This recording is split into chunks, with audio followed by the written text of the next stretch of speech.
It is good, YouTube. Quinn Wade coming to y'all with that basketball instant analysis only exclusively now on YouTube. We gonna talk about the Orlando Magic watching Paulo Banchero shake them and bake them with the mid-range jumper to be able to beat the San Antonio Spurs.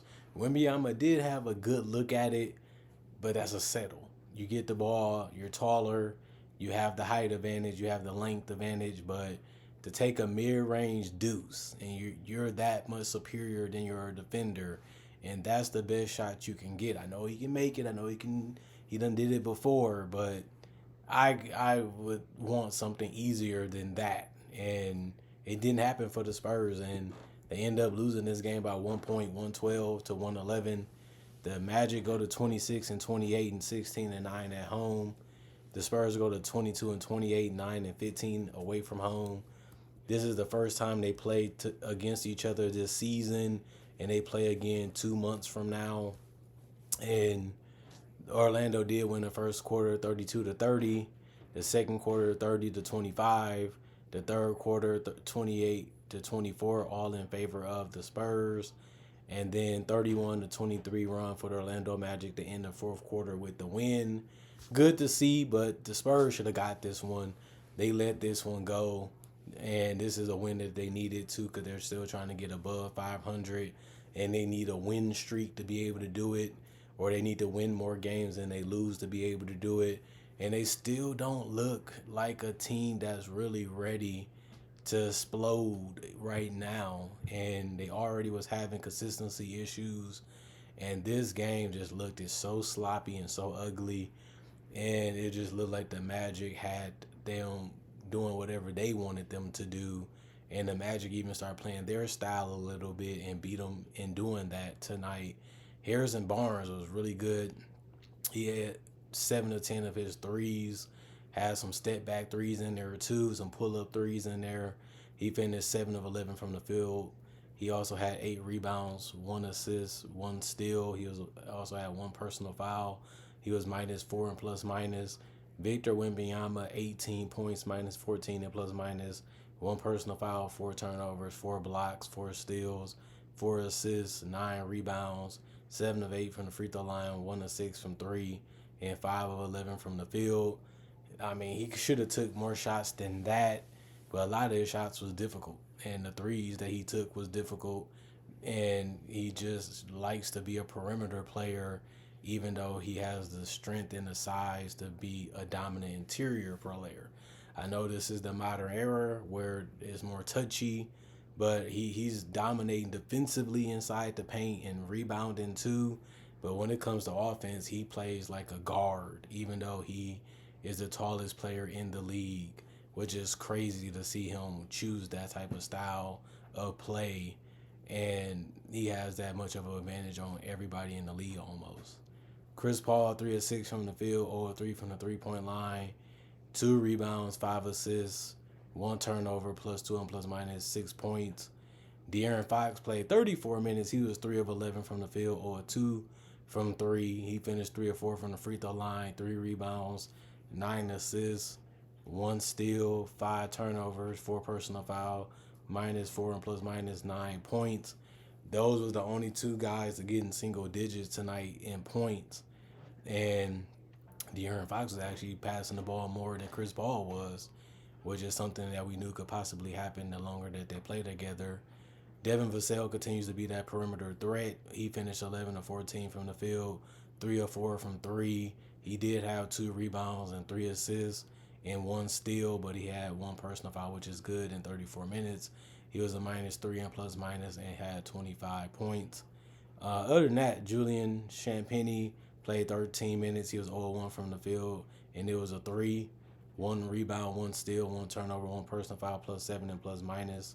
Jeremy Shohan, 3 of 5 from the field, 1 of 2 from three, 2 rebounds, 3 assists, 2 blocks, 2 turnovers, 4 personal foul, +8 and plus minus 7 points. Keldon Johnson, 4 of 6 and had a really nice dunk in there. He only took 1 3 and made it. He only took 1 free throw and made it. 4 rebounds, 1 was offensive, 1 steal, 1 turnover, 2 personal foul, +7 and plus minus with those 10 points. And Stephon Castle really was balling tonight. He was 5 of 12 from the field. He finished 0 1 from 3, but he was 5 of 7 from the free throw line. He got 3 boards. One of them was offensive. 2 assists, 1 steal, 1 block, -4 and plus minus 15 points. You like to see it. I really like his scoring, and he's really been picking it up lately, and hopefully he can continue to be one of their biggest X factors off the bench or as a starter. And he has had a good rookie campaign so far, and that's why I'm picking him for Rookie of the Year right now. We'll see what happens as the season continues to go on. The rest of the guys didn't play coach's decision. 41 to 77, 53% from the field, 13 to 30, 43% from 3, 16 to 20, 80% from the free throw line, 34 rebounds, 27 assists, 10 steals, 7 blocks, 14 turnovers, 14 personal fouls, and 111. And then the Orlando Magic, Paulo Banchero with the clutch buckets. He hit some big shots in this game, but he couldn't hit the threes. He was 0 4 from 3, 3 or 4 from the free throw line, 7 of 17 from the field, 7 rebounds, 6 assists, 1 block, 5 turnovers, 1 personal foul, -7, and plus minus. Franz Wagner 3 of 3 from the 33 points, plus 22 and plus minus, 3 personal foul, 3 turnovers, 1 steal, 5 assists, 12 rebounds, so a double-double for him. Franz has looked amazing this season. He looks like one of the better players in the league, honestly, especially when he's healthy. He also had 3 offensive rebounds. He was 3 of 6 from the free throw line, 2 of 7 from 3, and 14 of 28 from the field. Gogo Patadze, 2 points, -11 and plus minus, 2 personal fouls, 1 turnover, 1 steal, 9 rebounds, 3 was offensive, 0 of 2 from the free throw line, 1 of 2 from the field. Cole Anthony, 13 points, -22 and plus minus, 2 personal fouls, 1 turnover, 2 steals, 2 assists, 2 of 3 from the free throw line, 1 of 5 from 3, 5 of 11 from the field. Contavious Caldwell Pope, 3 points, -4 plus minus, 3 personal fouls, 2 steals, 1 assist, 3 rebounds. 1 that was offensive, 1 of 3 from the 3-point line, 1 of 4 from the field. Didn't really do much offensively today. They needed that extra score, and that's why Cole Anthony came in handy. But Jonathan Isaac has really been putting it together slowly. 14 points for him, -15 and plus minus 8 rebounds. 3 of them was offensive, 2 of 3 from the 3-point line, 6 of 7 from the field, meaning he only missed 1 shot. Tristan Da Silva, he played 18 minutes. He was 1 of 2 from the field. It was threes, 2 rebounds, 1 of was offensive, 1 assist, 2 steals, 2 turnovers, plus 5 and plus minus 3 points. Good that he was playing defense and competing out there. That's all you can really ask him to do in 18 minutes. Wendell Carter Jr., 11 minutes for him. He was 2 of 7 from the field, 0 of 2 from 3, 3 of 4 from the free throw line. 2 offensive rebounds, 3 assists, 1 turnover, 4 personal fouls.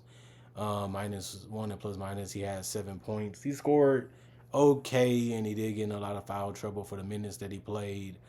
I look at it as an okay game for him. Gary Harris played 17 minutes. He shot a 3 and didn't make it. He grabbed 1 rebound, 1 personal foul. He was a -14 and plus minus, 0 points. And Anthony Black has really been one of their best bench producers, and he does it again. 8 of 9 from the field, 3 of 3 from the 3-point line, 1 of 1 from the free throw line, hit some shots even in the fourth quarter. 1 rebound for him, 1 assist, 2 steals, 1 turnover, 2 personal fouls, plus 22 and plus minus. I like what I seen out of him tonight, and anytime you can score that many points in 20 minutes, plus you had a great night, and he was one of the, if not the biggest X factor for the Orlando Magic to be able to win tonight, and they needed everything he gave them. The rest of the guys didn't play coach's decision, or they was already ruled out with an injury. 45 of 88, 51% from the field, 10 of 30, 33% from 3, 12 of 20, 60% from the free throw line, 13 offensive rebounds, 45 total, 19 assists, 10 steals, 1 block, 14 turnovers, 18 personal foul. And you just wonder what the Spurs are going to do. Losing games like this isn't good, and they need as many wins as they can get as the season gets closer to an end. You wonder what the Spurs are going to do, because their roster is deep. They have athletes, they have length, they have guys that can make plays and make shots. and they have a guy like De'Aaron that can take over games, and you have a defensive stout and Victor Wembanyama that can block and protect and close out possessions well, and then you got guys that can pickpocket you and stuff like that. It's just, why aren't the Spurs winning more games? That's what the fans should be saying. Like, why aren't we winning more games? Why aren't we in the playing conversation already? Because we have everything that we need to be competitive. We have everything we need to be one of the best teams in the Western Conference, and we have one of the best players. If you feel like Victor Wembanyama is a top 10 player, which a lot of people have been saying lately, this team should be performing better. This team should be winning more often. If that's the case, just me not, I've been paying attention, watching every game. I'm looking at, yeah, he's good, but if he's going to continue to take all these jumpers and all these shots from the distance, it just doesn't make sense, because it's stopping him from being even more dominant. And that's the biggest problem with Victor. He's being his own worst enemy, trying to be a perimeter player with the size of the biggest in the NBA. And that's been the biggest problem with watching him. It's just so confusing seeing how he goes about his game and how he goes about playing the game. And you can't tell him what to do because he knows what worked for his body. He knows what worked for him as a player. He knows what he wants to do. But after watching this game and watching all his shots and watching what he was doing, he seemed like he was helping the defenders out. We can't really stop you. We can't really, you know, force you to do anything you don't want to do because you can always pass the ball to somebody else. But if you're just going to give us shots like that, we'll live with that. And he missed the majority of his threes. He didn't shoot the ball crazy. He didn't really even dominate on the boards tonight. He was good, but not great. And we haven't really seen enough dominant games for Victor this year. We've seen a couple of them. The other games was like, well, you're all-star. It's different, all-star, superstar, icon. With the longevity, you become the icon level. And he had 2 great seasons already, but he need to have superstar seasons, and he's on the verge of that this year. But now you have games like this where you need to win and you should win, and you keep performing like you're a good team, and it's just because you're a superstar isn't going out there imposing his will and dominating the competition each and every night and letting guys eat off that. And the teammates showing you that they're carrying their weight. They're making their shots. They're doing the best they can to score, but they need somebody to get them up the hill so that way they can have a picnic.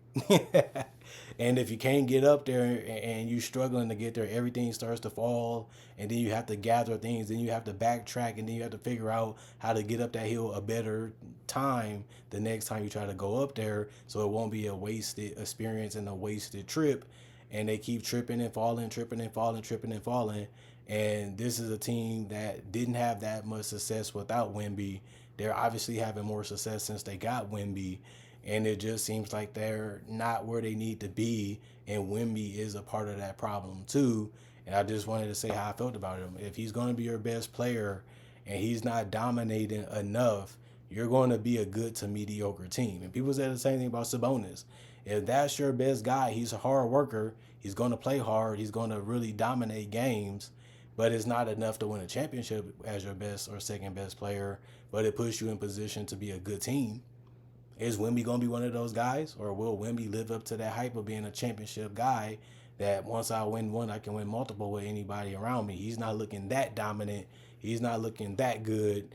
And I think that that's the problem. But I'm not going to throw too much dirt on this grave because it's only year 2. We have to see more of it, and we have to figure out, is he going to change his game, what he's going to add to his game, and what he's going to learn from these losses and these experiences with his teammates. And obviously they're going to change the personnel as the years go by. But it's a major concern seeing him play games like that where you just look at him like he's just another player on the court outside of defense. And that's how he has been offensively throughout this season.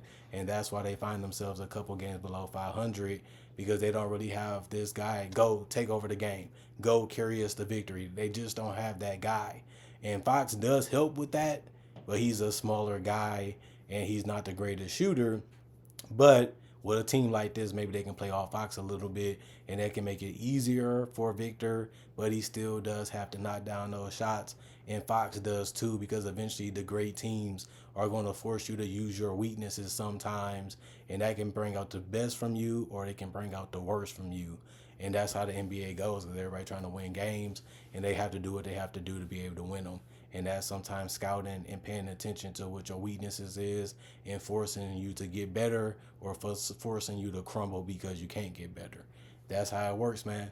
And we're gonna see what the Spurs do in the future. Comment, like, subscribe, share, hit the notification bell for more analysis. And if you're new to the channel, I do conversation video just like this with various topics and different other topics about basketball only, NBA by the way, too.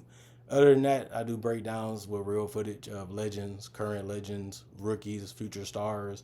Also do mock drafts and draft coverage and so many other things. I got 3,000 plus videos on my channel that you can check out if you're new to it, and maybe that can convince you to be wanting to be a subscriber. And if you want to see something different that I like to do that's not basketball only or NBA only, my social medias are on my channel. And if you want to do collaborative things, or you want to talk to me a little bit more, you can do it on social media, but my email contact is also on my channel too, for those that don't know. Other than that, thanks for watching. Y'all stay blessed. Hope y'all having a good day. Hope y'all having a good weekend. Hope y'all getting your rest and having a little fun, even though it's still the winter time, so it can be a little bit of a ruin for that. But other than that, y'all stay good. Y'all keep your heads up. Y'all keep punching through it. For the weekend warriors that's still working on the weekdays, I'm with y'all, because I'm in the studio right now and I got a couple more to drop.